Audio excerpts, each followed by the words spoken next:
1억을 모았다면 당신은 이미 10억까지 가는 여정의 3분의 1을 끝낸 것이다. 처음 이 말을 들으면 거부감이 생기는 게 자연스럽다. 1억은 10억의 정확히 10%다. 초등학교 산수로도 맞는 말이다. 그런데 투자의 세계에서 돈은 산술급수적으로 움직이지 않는다. 복리는 시간이 쌓일수록 스스로 가속한다. 그렇기 때문에 금액이 아니라 시간의 흐름과 가속도로 계산하면 첫 1억을 모으는 구간이 전체 여정에서 가장 길고 가장 힘든 구간이 된다. 그 고비를 일단 넘긴 사람은 게임의 규칙이 자신에게 유리하게 바뀐 지점에 서 있게 된다.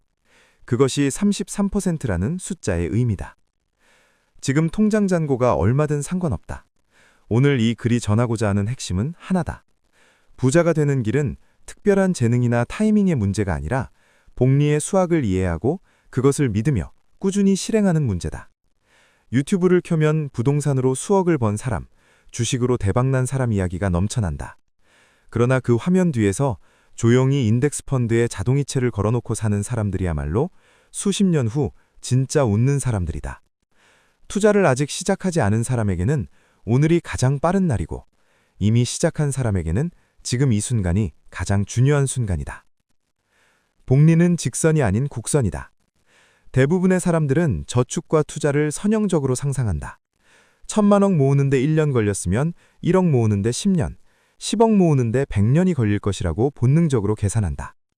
그래서 몇 년 해보다가 잔고가 너무 안 늘어난다는 느낌에 포기하거나 더 빠른 방법을 찾아 단타 매매나 코인에 손을 댄다. 그 판단이 틀렸다는 것을 수학으로 직접 보여주겠다. 제대로 투자된 돈은 가만히 있지 않는다. 수익이 수익을 낳고 그 수익이 또 수익을 낳는다. 이것이 복리다. 복리는 시간이 쌓일수록 기하급수적으로 팽창하는 곡선을 그린다. 그리고 그 곡선의 특성 때문에 같은 목표 금액에 도달하는 데 걸리는 시간은 뒤로 갈수록 급격히 짧아진다. 처음에는 내가 주인공이고 복리는 조연이지만 일정 임계점을 넘으면 복리가 주인공이 되고 내 납입금이 조연으로 밀려난다. 눈덩이를 굴리는 것과 같다. 처음에 산 위에서 굴리기 시작할 때는 너무 작고 너무 느린 것 같다. 그러나 어느 순간 경사를 타기 시작하면 눈덩이가 저절로 커지고 속도가 붙는다. 아무도 밀어주지 않아도 혼자 굴러간다. 연 8% 수익률 가정, 보수적이고 합리적이다. 매달 40만 원씩 연평균 수익률 8%로 인덱스 펀드에 꾸준히 납입하는 시나리오를 기준으로 삼는다. 이 8%라는 숫자는 지나치게 낙관적인 수치가 아니다. S&P 500의 100년 이상 장기 연평균 수익률은 약 10% 수준이며 인플레이션을 감안한 실질 수익률은 약 7에서 8%대다. 지나치게 낙관적인 수익률로 노후를 설계했다가 나중에 낭패를 보는 일은 없어야 한다. 그런 맥락에서 8%는 장기 투자 계획에 쓰기에 충분히 현실적이고 보수적인 기준이다. 한국에서도 현재 증권사 앱 하나만 설치하면 S&P 500이나 전 세계 주식시장을 추종하는 ETF에 몇 분 만에 투자를 시작할 수 있다. 종목 분석도 필요 없고 매일 차트를 볼 필요도 없다. 매달 자동이체를 걸어넣고 잊고 살면 된다. 시간의 가속도, 구간별 시뮬레이션. 첫 번째 구간, 0원에서 1억까지, 약 12년 소요. 12년이라는 말에 너무 오래 걸리는 것 아니냐는 생각이 먼저 든다면 한번 반대로 생각해보자. 12년 전 당신은 어디서 무엇을 하고 있었나? 어떤 일을 하고 있었고 어디서 살고 있었나? 그 시간은 투자를 하던 안 하던 어차피 흘러갔다. 차이는 그 시간 동안 무엇을 했느냐일 뿐이다. 이 기간 동안 내가 직접 납입한 원금은 약 6,200만 원이고 복리가 만들어준 돈은 약 3,800만 원이다. 아직까지는 내가 대부분을 감당하는 구간이다. 복리는 이제 막 몸을 풀기 시작한 상태다. 여기서 많은 사람들이 결정적인 실수를 저지른다. 수익이 너무 적다고 느끼고 중단하거나 더 빨리 불리겠다는 욕심에 고위험 상품에 손을 댄다. 하지만 바로 이 구간을 버텨낸 것이 사실 가장 힘든 고비를 넘긴 순간이다. 산을 오르는 것과 같다. 처음 경사가 제일 험하고 제일 힘들다. 두 번째 구간, 1억에서 2억까지, 6년 추가. 첫 1억이 12년이었다면 다음 1억은 얼마나 걸릴까? 10년? 8년? 정답은 6년이다. 12년 걸렸던 첫 번째 1억을 딱 절반의 시간에 달성한다. 투자 시작 후 18년 차에 잔고가 2억이 된다. 이 시점의 변화가 결정적이다. 내가 납입한 누적 원금은 약 9,400만 원인데 복리가 만들어준 돈은 이미 1억 6천만 원으로 나를 앞질러 있다. 드디어 복리가 나보다 더 열심히 일하기 시작하는 순간이다. 나는 그냥 꾸준히 납입만 했을 뿐인데 돈이 알아서 더 큰 돈을 벌어다 주고 있는 것이다. 이 2억 시점을 금액 기준으로 보면 10억까지의 여정에서 20%에 불과하지만 시간 기준으로 보면 정확히 50%, 즉 중간 지점이다. 이것이 복리가 직선이 아닌 곡선으로 작동한다는 뜻이다. 세 번째 구간, 2억에서 10억까지. 복리가 완전히 주도권을 잡는다.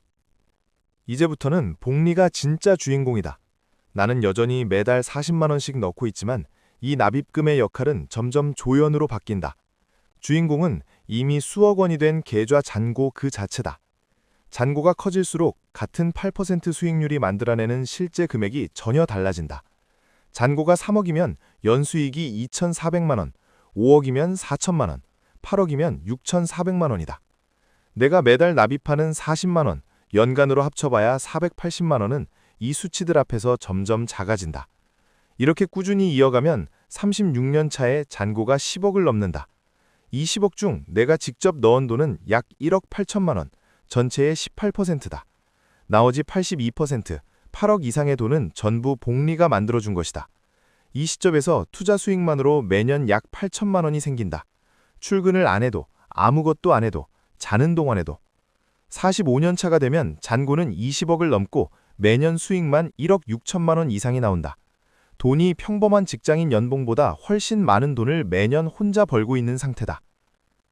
하락장은 위기가 아니라 장기 투자자에게 할인 기회다.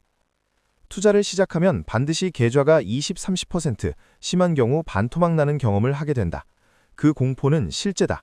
1,000만 원 넣었는데 700만 원이 됐다는 걸 눈으로 보는 것이 얼마나 무서운 경험인지는 겪어본 사람은 안다.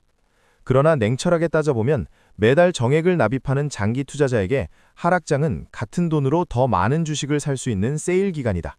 마트에서 평소 10만 원 하던 물건이 7만 원으로 내려갔다고 상상해보자. 앞으로 수십 년 그 물건을 계속 사야 하는 사람이라면 쌀 때 더 사는 것이 이득이다. 주식도 마찬가지다. 하락장에서 사람들이 보통 두 가지 반응을 보인다. 하나는 무서워서 다 팔아버리는 것이다.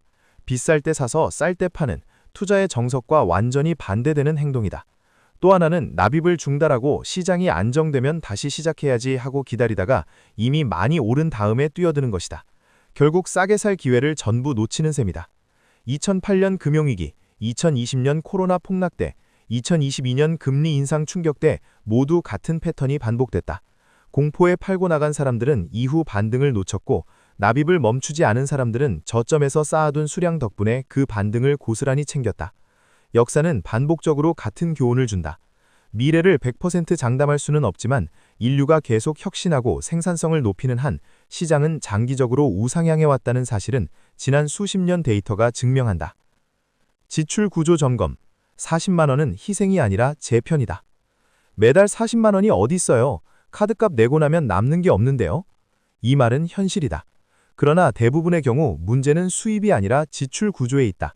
한국 20, 30대의 돈이 새는 가장 큰 구멍 두 곳을 구체적으로 들여다보자. 자동차 유지비, 복리 엔진을 스스로 끄는 선택. 카푸어라는 말이 있다. 차에 돈을 다 쏟아부은 나머지 집도 없고 저축도 없는 상태를 뜻하는 신조어다. 2025년 기준으로 월급 350만 원을 받는 30대 직장인이 4천만 원짜리 소나타 풀옵션을 유지할 경우 할부금을 포함한 월 총 유지비가 136만 원 이상으로 소득의 약 40%에 달하는 것으로 분석됐다. 할부금과 보험료, 주유비, 정기점검비를 모두 합산하면 차 한 대에 월 100만 원 이상이 들어가는 경우는 결코 드문 일이 아니다. 수입차라면 이 숫자는 훨씬 올라간다. 차는 구입하는 순간부터 가치가 하락하는 소모성 자산이다. 주식이나 부동산처럼 시간이 지날수록 오르는 것이 아니라 정반대로 움직인다. 만약 월 100만 원을 인덱스 펀드에 30년간 투자했다면 약 14억 원이 된다. 차 한 대의 유지비가 14억 원의 기회비용을 품고 있다는 뜻이다. 차가 필요 없다는 말이 아니다.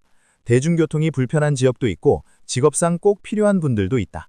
다만 연봉 대비 과도한 차를 유지하는 것은 복리 엔진을 스스로 끄는 것과 같다는 점을 냉철하게 인식해야 한다는 것이다. 배달 음식과 일상 소비, 작은 구멍이 큰 독이다. 2025년 데이터를 보면 현실이 더 선명하게 드러난다.